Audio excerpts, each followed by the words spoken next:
1, 2, 3. Let's do it again. And I'm doing it again. Good day, kabarangay. Welcome to Vox Sophia, my fellow stroke warrior. I would like to share with you two topics. One is practical things that I learned from Philosopher Vic of Golden Link College in Payatas. Payatas ba yun? Yeah. And secondly, how to manage our ailments, yung iniinda nating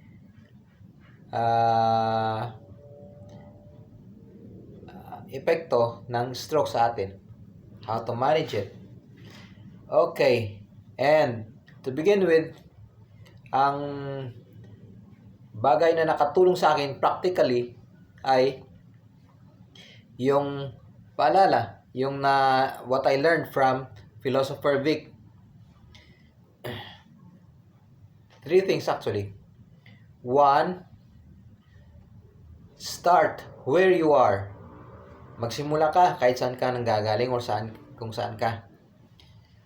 Pangalawa, do what you can. Gawin mo kung anong gawin mo. Huwag ka nang mag-invento ng kung ano-ano. Kung anong natutunan mo, yun ay apply mo. Yun ang skill mo. Pangatlo, use whatever you have. Gamitin ang lahat kung anong meron ka. Kung wala kang pera, meron kang oras, then oras ang gagamitin mo para makagawa ng pera. At ang pera, ginagamit mo upang makakuha ng maraming oras din.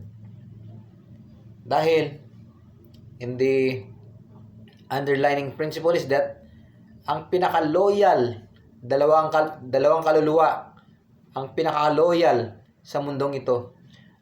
Una, ang aso. Diba?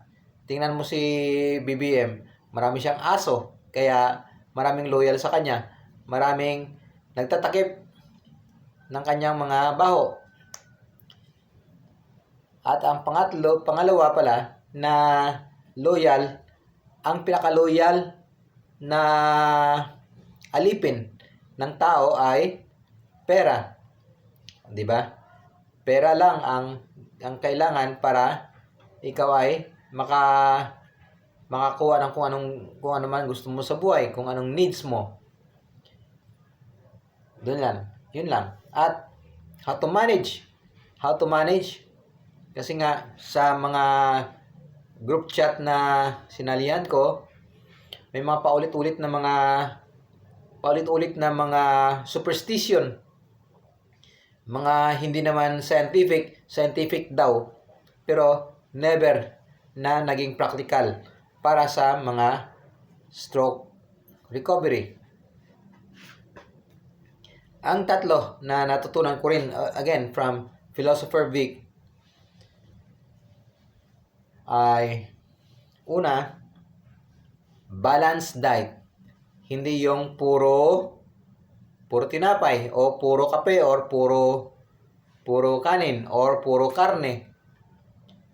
Balance fiber, 'di ba? May fiber, may greens, may protein din from the meats. So balanced diet. Then pangalawa, sapat na pahinga or sapat na tulog. And pangatlo,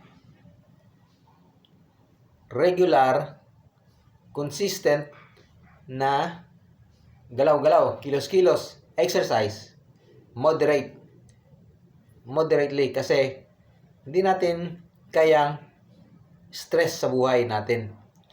Avoid stress, avoid alcohol, avoid cigarettes, avoid pollution, avoid toxic na mga tao, usually yung mga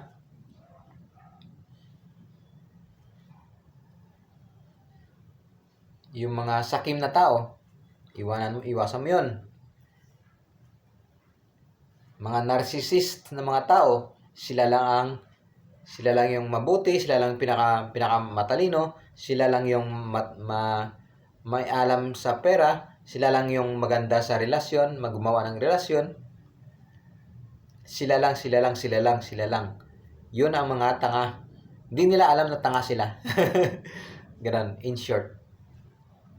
Yun lang po. Bye-bye. Hallelujah.